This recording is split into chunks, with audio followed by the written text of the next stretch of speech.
30 April ବୁଧବାର 2025 ଅକ୍ଷୟ ତୃତୀୟା।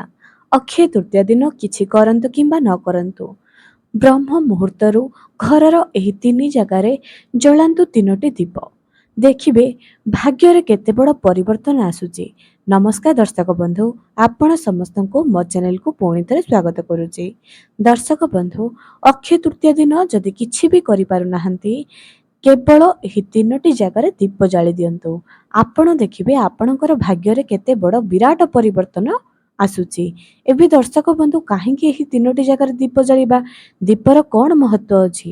କେବଳ ଅକ୍ଷୟ ତୃତୀୟା ଦିନ କାହିଁକି ଏହି ଦୀପ ଜାଳିବା ପାଇଁ କୁହାଯାଇଛି? ଦର୍ଶକ ବନ୍ଧୁ, ଅକ୍ଷୟ ତୃତୀୟା ଦିନ ଯାହା ବି କରିବେ ତାହା ଅକ୍ଷୟ ହୋଇ ରହିବ।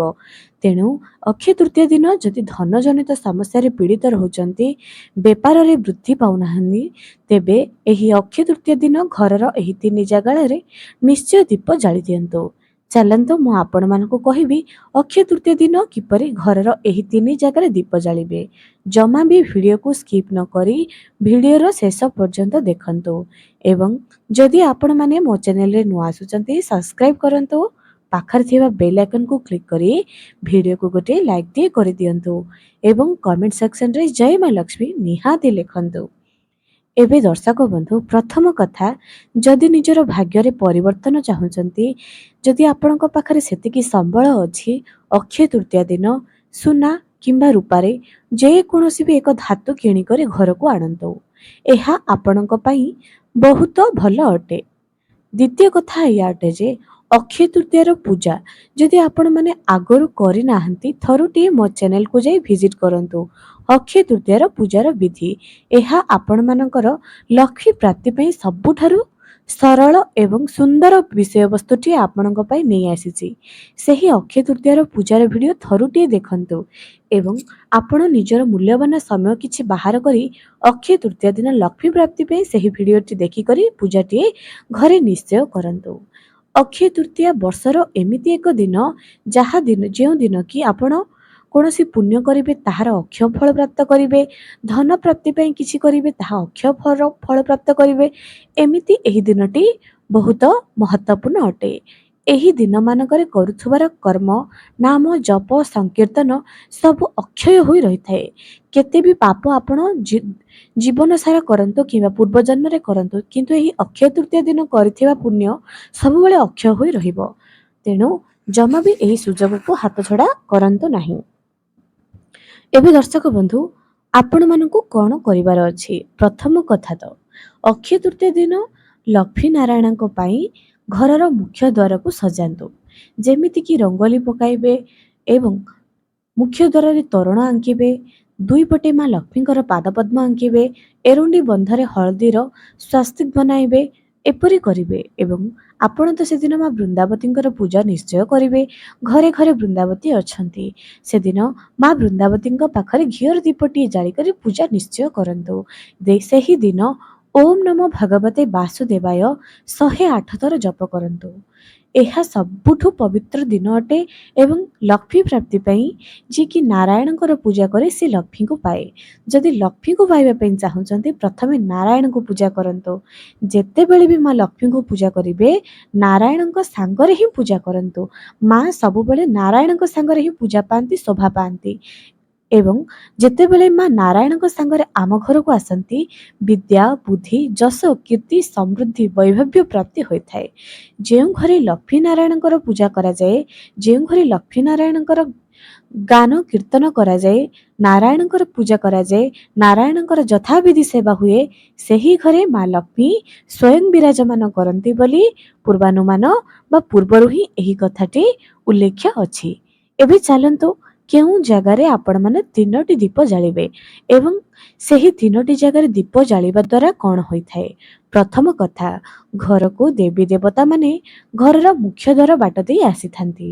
ତେଣୁ ଗୋଟାଏ ଘିଅର ଦୀପ, ସେଥିରେ ଗୋଟାଏ ଅଳେଇଚ ପକାଇଦେବେ। ନିଜ ଘରର ମୁଖ୍ୟ ଦ୍ୱାରର ଡାହାଣ ପଟେ ଆପଣ ଛିଡ଼ା ହେବେ।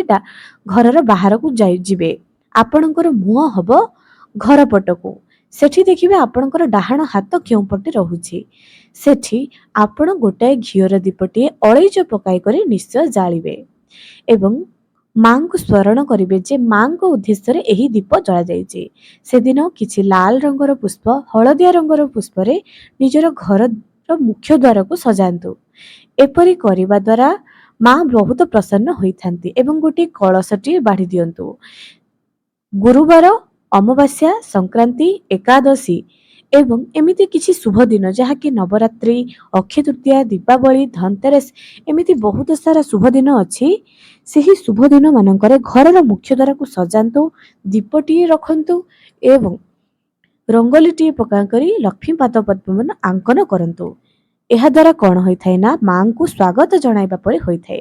ମା ବହୁତ ସାଜ ଶୃଙ୍ଗାର, ସାଜ ସଜେଇ ସଫାସୁତୁରା ମାଙ୍କୁ ବହୁତ ପ୍ରିୟ ଅଟେ।